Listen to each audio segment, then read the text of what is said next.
Good morning, I'm Larry Steinhouse, and welcome to Money Chat Now. Money Chat Now is a politically charged stock market pre-show, giving you all the politics behind the biggest moves in the stock market. It is presented with comedic common sense by an expert in financial literacy, and hey, that's me, Larry Steinhouse. Today is Tuesday, January 24th, and of course I want to welcome you to the show. We are here live on WWDB Radio in Philadelphia, and we are live on Facebook and Twitter and LinkedIn and YouTube. By the way, my Twitter handle is @LarrySteinhouse, and you can find me on Facebook, TikTok, and other social media by searching Larry Steinhouse. And of course, just a reminder, if you're watching the show, hit that like button, hit that share button, and don't forget to subscribe to the YouTube channel and like the Money Chat Now page on Facebook. And of course, you can comment live on the show on YouTube and Facebook and LinkedIn and Twitter. And please say hi like Jane did. Good morning, Jane. Thanks so much for watching. I totally appreciate it. Money Chat Now is brought to you by Investor Schooling, and you can attend a complimentary class this Thursday by going to investorschooling.com. And there you will learn about real estate investing and stock options trading from those who do it every day. Hey, by the way, if you are around this Wednesday, you can actually meet me in Doylestown. I will be holding an event in Doylestown at 7 o'clock in Doylestown at a little restaurant called Chambers 19.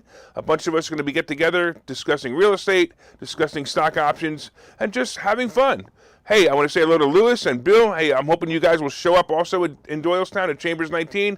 It'll be a good time. All right, so on today's show, we're going to be discussing, of course, the futures update. The wild ride yesterday. Wow. We're going to be talking about Biden's blunder, Google tracking you, 5G and Airlines, IBM's earnings, and Cincinnati buying homes. Hey, I want to say hello to Mick out there too, and there's somebody else out there. I don't know who it is. I think it's Mike.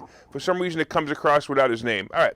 Hey, I got to tell you, yesterday, I am sure glad my office is on the first floor. This is a market that makes you want to jump out of windows. Man, the market was the worst I've ever seen since the scamdemic fears in the beginning of March 2020. The NASDAQ at one point was actually down 700 points. Holy cow, that's like incredibly frightening. The Dow was down 1,100, and the S&P at that one point was down 150. This is the stuff that makes you want to vomit when you see your account go down, especially after a week like last week. And then, of course, it all reversed with the Dow closing up about 100 points. It was the craziest day I remember. I mean, one of the biggest things that scares me, honestly, is that the charts are all showing bottom breakthroughs. And that means that the market may be on a free fall for a while until it resets. The predictions are all negative as we enter the middle of earnings season. Well, it's so bad. I basically, as you know, I predicted it was going to happen. Unfortunately, I predicted it in February, not January. And I'm going to tell you, this took me by surprise. And unfortunately, like some of you guys, I'm suffering for it. There are bargains out there, and you should be buying them. Look for stocks right now that have a history, of rebounding, such as airline stocks and entertainment stocks. I'm also predicting the housing market is going to start a decline after this spring. Look for it to turn to a buyer's market within 12 months, and I'm telling you, the economy is on the edge, and it will soon turn. A bear market is probably upon us, and although the country will blame President Braindead for this, I got to be honest, it's kind of not his fault. Honestly, it was just due. No matter how much I can't stand the guy. All right. After all, you got to remember, trees don't grow to the moon. They don't grow to the sky, right? And now I will say that the oil price problem is going to be the number one problem coming up, and that is 100% his fault. And soon he will have so much pressure on him to open a pipeline that I bet you he changes his mind. CNN will even make him the hero. They'll actually say, well, President Biden opened a pipeline so that there are lower gas prices. I mean, seriously? But anyway, even though he's actually going to be solving the problem that he actually created. War is also on the horizon, and it's inevitable that Russia will invade Ukraine. The United States is going to do nothing about it, and neither will the UK. Germany has their hands tied as Russia supplies most of the oil to Germany, so they're not going to do anything either. So just remember, soon it will be the USSR again. Just like yesterday, the futures had a wild ride last night. And at one point, the Dow futures were down 350 points. Now, currently, the Dow is still down. The futures are still down 250. The S&P is down 61, and the NASDAQ is down 291. And I'm surprised. I actually expect it to be a good day. We're going to see. Hey, I want to say hello to Robert and Tom. Thanks so much for watching. And all right, here we go. So let's talk about President Poopy Pants making life so easy for me sometimes. I mean, he actually writes my material for me sometimes. It's amazing. So yesterday, a reporter, Peter Ducey, who works for Fox, basically asked President Braindead a simple question. A question that is really on the mind of not only everyone else, but especially Democrats, actually.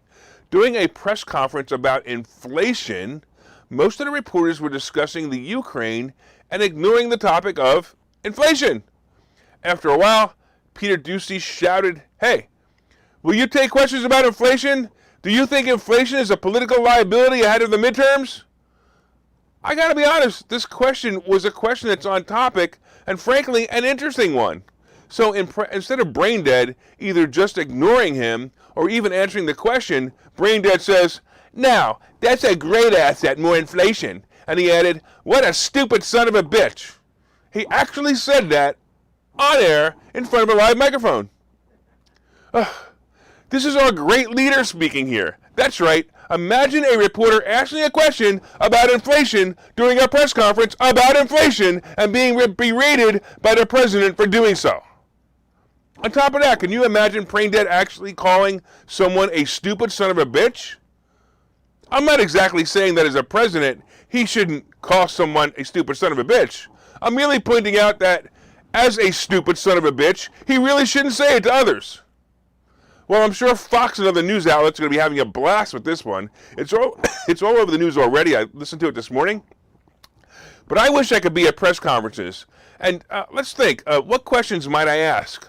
Oh, I got a good one. "Hey, Mr. President, what do you wear to press conferences?" And he would, of course, answer, "Depends." What questions would you like to ask the president?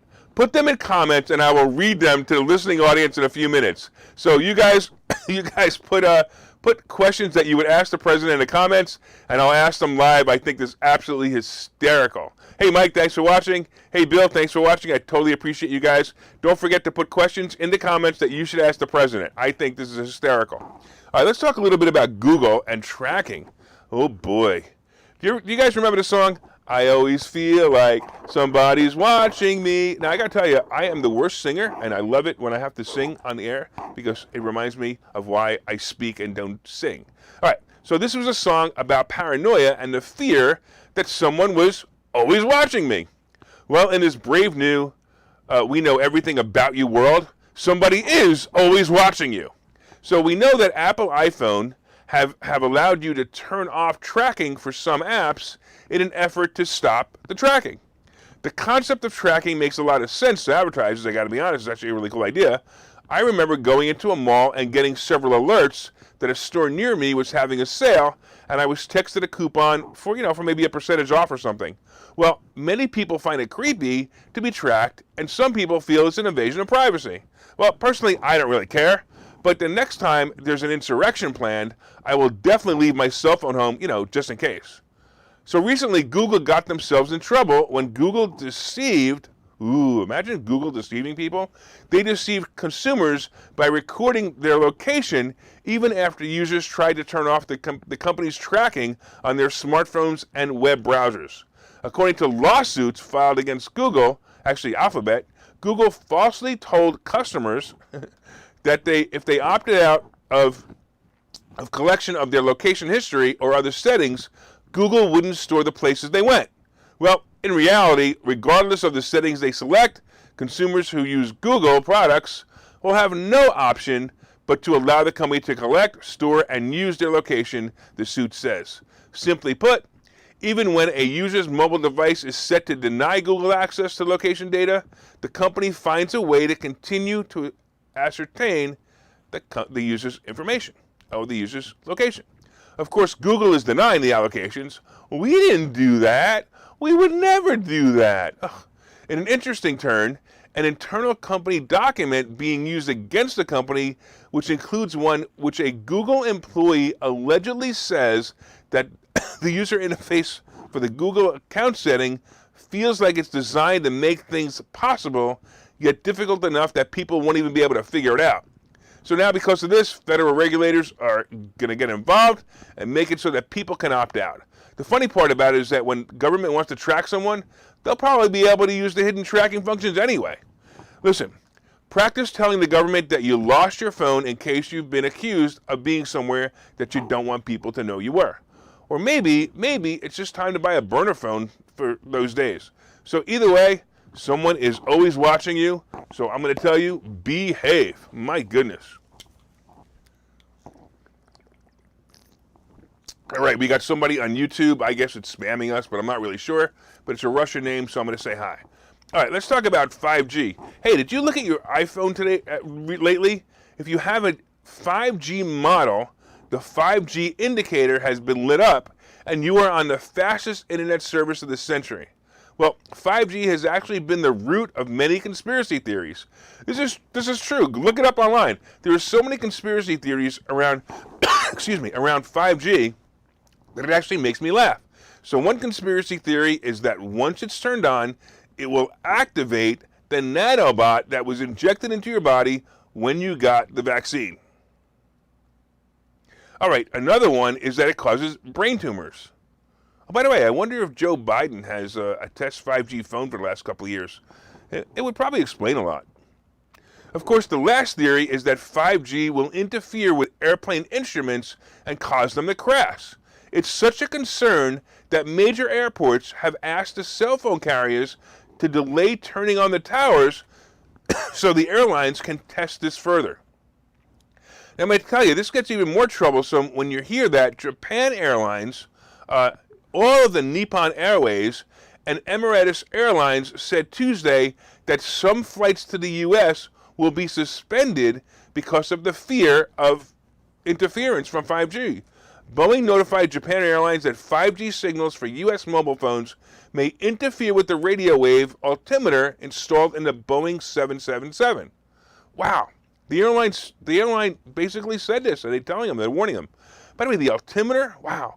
Did you ever see the second Die Hard movie when they programmed the computer to show the ground being about a mile lower than it really was, and the plane crashed into the ground because of it? That's what I thought of when I read the news on this. I got to be honest, too. I'm really confused by the news of this problem. It almost makes me think that a conspiracy theory to keep cell phones off of planes to help people from making, videos of unruly passengers or flight staff is really what's going on. Anyway, you would think the problem would be an easy one to test. I mean, couldn't the 5G network be turned on at a test area with a plane on the ground while they check the altimeter? Did anyone think of, maybe the ramifications of 5G and the possibilities of this problem? I have so many unanswered questions. I'm warning your plane manufacturers like Boeing are putting this in their excuse bag for when a plane crashes in the near future as an excuse. I really don't know, but it's a head scratcher to me. Hey, let's take a break. I'll see you guys in a minute. Don't forget to put in a question that you would ask President Biden in the chat box. Something like, hey, if Russia invades Ukraine, does Hunter Biden lose his $1 million a year job? We'll see you in a couple of minutes. Okay, so you've thought about investing in real estate, houses, apartment buildings, properties, but don't really know where to start? Well, what if you could very easily learn how to gain strategies to use other people's money to buy and sell houses in the Philadelphia area? If you could learn and network with successful area real estate investors and how to produce monthly income on rental properties without headaches, that place is Investor Schooling. With Investor Schooling, you'll learn from two Philadelphia area rockstar real estate investors, Phil Falcone and Larry Steinhouse, about how to buy and sell properties the easy way and teach you basic and advanced techniques to help you make money in real estate. You can attend Investor Schooling in person or online visual classes 8 times a month. You can and will learn how to make money in real estate. Call for free information and get a complimentary pass to one of these classes. But don't delay, as these complimentary passes are limited. Call the number on your screen now or visit investorschooling.com. investorschooling.com.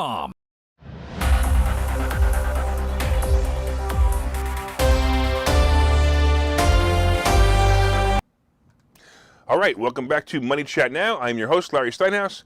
And of course, if you'd like more information on Investor Schooling, you can go to investorschooling.com or call 866-424-2829. 866-424-2829. Hey, I want to thank you all for listening on WWDB Radio in Philadelphia. And if you're watching online, please hit that share button so you can help your friends learn about how to make more money. Hit that like button and let me know you're enjoying the show. And of course, you can leave comments on Facebook and Twitter and LinkedIn and YouTube, and I'll try to respond to them. So a couple of questions people are asking that the president should be asked. One is, Mr. President, why do you lie and say voters are being suppressed when you know that's not the case? Yeah, the only voters being suppressed are the ones who are actually voting. All right, the next one is, Mr. President, if the media treated you like they treated Trump, do you think your approval rating would now be maybe, below 10? Unbelievable. Oh, here's another one. Mr. President, do you have any plans for picking up all the equipment and people you left in Afghanistan? Wow. Could you imagine us being reporters? He would cry. All right, so far we've been discussing the futures update, and right now the futures are still ugly, minus 257. The S&P is down almost 62, and the NASDAQ is down almost 300. What's going on? Holy cow. We talked about Biden blunders and some of the questions that we should be asking him. We talked about Google tracking, 5G, and coming up, we're going to be talking about IBM owning earnings and Cincinnati buying homes. That's an interesting story, actually. And of course, today's picks and plays. But don't forget to hit that share button. Don't forget to hit that like button. And don't forget to leave comments. And if you're listening on WWDB radio, hit that preset and make sure that you save this channel and listen every day at 7:30. All right, let's get into the second half. So IBM it was weird. It had some really good earnings this morning. And a couple other people actually reported earnings. They came through this morning, but it's really not moving. But here's how the company did. The earnings on IBM were $3.35 a share versus $3.30 per share. The revenue was $16.5 billion versus $15.96 billion, and the net income in the fourth quarter jumped 72% from a year ago, which is amazing, right? To $2.33 billion increase, while gross margins narrowed to 56.9% from 58.9%. These are incredible numbers. Look, I'm going to tell you, it's been good for profits and acquisitions, and all the profits and acquisitions boosted the bottom line for the company. The stock rose 3% after hours, and I'm curious to see what it's doing right now. Let's see.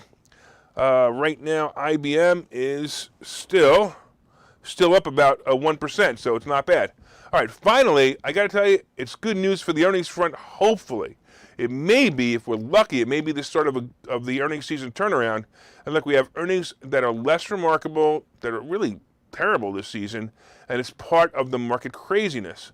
I'm looking forward to more reports this week, and hopefully when it gets some kind of boost, because it is terrible. I can't believe it. All right, so let's talk about Cincinnati buying up homes, because this is definitely an interesting topic.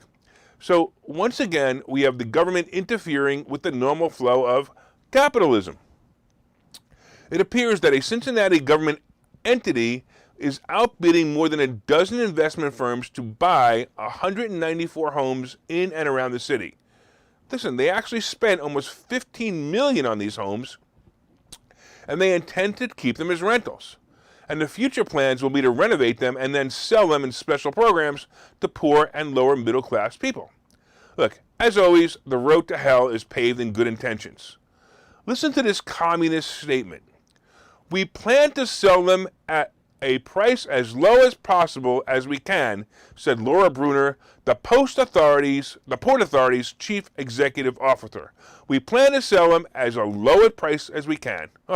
Or in other words, we plan to lower property values in the neighborhood so we can screw all the investors and homeowners.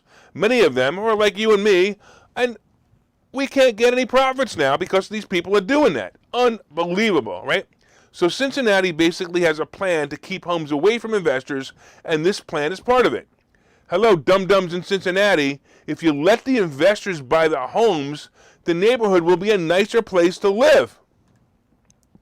Did you ever notice that Dumbo liberals think gentrification is a bad word? You know, gentrification, where an investor or a group of investors takes a beat-up, run-down neighborhood with boarded-up houses, buys them, and makes them beautiful? Did you ever wonder why cities like Philadelphia are so ugly and run down?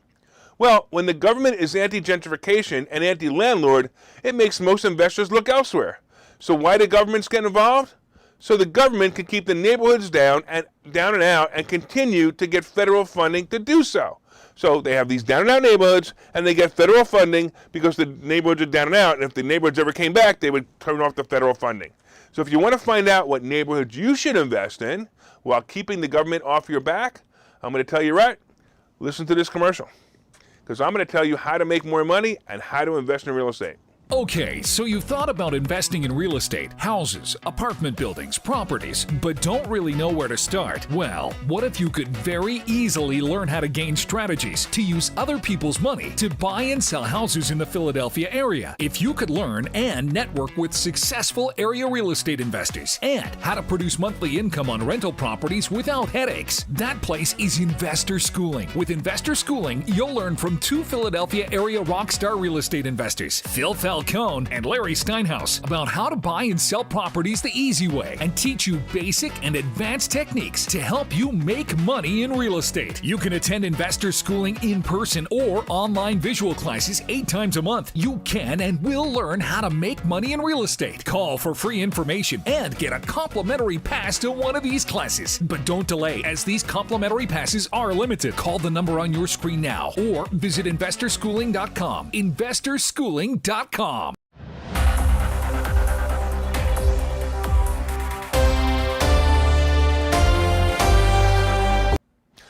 Welcome back to Money Chat Now. I'm your host, Larry Steinhouse, and of course, if you'd like more information on Investor Schooling, you can go to investorschooling.com or call 866-424-2829, 866-424-2829.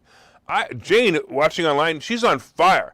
I got her fired up this morning. She's got all these questions, and it's amazing. I mean, I'm just going to read the last one because she's got so many of them. So she says, hey, Biden, could you acknowledge the spike in homicides since you've taken office? I love it. That's a great one. Keep it up. All right. So let's talk about the futures update. Right now, the Dow is down 288 points. The S&P is down 68 points. And the NASDAQ, what the heck, NASDAQ, is down 316 points. I don't know, man. This is crazy. We talked about Biden blunders and how he's just such an idiot. I don't even know what to say. We talked about Google tracking you. We talked about 5G and airlines possibly making airplanes crash. We talked about IBM's earnings and Cincinnati basically saying, hey, we love socialism. All right, coming up today is today's picks and plays. But first, by the way, did you guys hit that share button yet? Did you hit that like button? Hey, Jane, did you hit that share button yet? Come on, if you're going to answer all these questions, let people know what they are, hit that share button. Let everybody know what great stocks plays are coming up by sharing this information, and you can share on your page or in groups that you feel will benefit from this information. Hey, you can leave comments on Facebook and Twitter and LinkedIn, and even if you're watching a repeat, I also will be able to see them as well. Hey, if you're listening on WWDB Radio, set one of your presets to this channel and listen every day at 7:30 for all you need to know about the politics behind the stock market. All right, let's talk about what's going on and what's going to happen. So I'm going to tell you the market is totally insane right now, and frankly, I'm confused and kind of worried, to be honest with you, too. Look, to make it easier, I want you guys to practice this for a while. Go, oh, no, followed by, yes, followed by, oh, no, followed by, yes. That's basically what's going to happen over the next week. This week is going to be insane. All right, we still have some important earnings this week, and hopefully that will stop this crazy ride. So today's big earnings will be American Express before the bell. They may have already announced. Then we have GE and Microsoft and J&J after the bell. Look, we need some good numbers.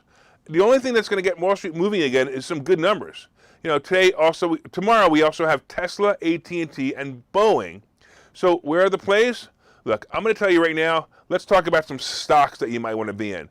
So I would stick with companies that aren't going anywhere and continue to have growth. Companies like Meta and Apple are always on the top of my list. J&J is also a company that I like and has a great dividend of 2.5%. The stock is definitely a keeper for a long term, and AT&T is also a good one for the same reasons. And of course, if you like stock options, these are great companies for selling covered calls because the stock doesn't move much, and you're going to make some free money. You know, yesterday also, even Macy's was an unexpected winner of the stock market when the stock jumped 4%, and that surprised me. Who would have thought it? Retail is making a comeback, and I don't know. Many retailers are actually basically just adjusting their prices for inflation, and the customers are okay with it, at least for now. Hey, Biden, do you think inflation is a political liability ahead of the midterms? Oh, did I just hear him call me a stupid son of a bitch? I don't know, maybe he did. Okay, let's talk about crypto and what's going on in crypto. Wow, I don't know, man. Crypto might be climbing back. and it moved up a little bit yesterday. I got to tell you, it's a weird tug of war as the hoodlers give up some positions as they get frustrated and bored with the crypto, and then they got the crypto miners who are having trouble making money at these prices. Look, I don't really know which direction crypto is going, but I do know that there's money to be made here. BITO, B-I-T-O, is an ETF, and Coinbase are both plays as the crypto market recovers. So I like Coinbase. I also own a few hundred shares of Coinbase, and I'm waiting for it to go back over 200, and I'm going to sell some covered calls on it and see if I can make some money on it. It's all free money. And by the way, if you don't know how to make free money using covered calls, you need to learn by going to investor schooling. So gold and silver are also in a holding pattern, and I believe these are still good plays. Look, you can invest in the metal directly or just buy some ETFs and invest in it as well. So just take a look at some of the ETFs, maybe like something like SLV. All right, the Treasury bond is hovering still about 1.8%, and I still see this moving down one last time before the raise in lending interest rates. Look, I really hope this happens soon because, once again, it's going to boost the market. So maybe we'll get lucky and the interest rate will move down a little bit, but I know I'm getting worried. Look, we also have a slew of new listeners. By the way, I'm noticing the listener count and the viewer count is moving up, and I want to thank you all for watching. By the way, did you pre-order my new book yet? Go to barnesandnoble.com and pre-order the book. It's called Money Hacks by Larry Steinhouse. And of course, I promise you're going to learn something from that book. That book is filled with stuff. I don't think there's ever been a book written like it, filled with financial information. So if you want to take a look and definitely enjoy it. And by the way, my accountant says it might even be tax deductible. So you definitely want to take a look at it, and you definitely want to read it. All right, hey, once again, I want to thank all the listeners on WWDB Radio in Philadelphia, and I want to thank you for your continued support. If you're enjoying this show, please reach out and let us know. You can leave comments on the WWDB fan page on Facebook, and of course, you can look for Money Chat Now on Facebook as well. My name is Larry Steinhouse. I am the host of Money Chat Now, and I am also the CEO of Investor Schooling. Hey, from time to time, I own some of the assets and options discussed in this show, and the opinions discussed in this show is solely mine, and no one has asked me to discuss them. And you have an awesome, profitable day.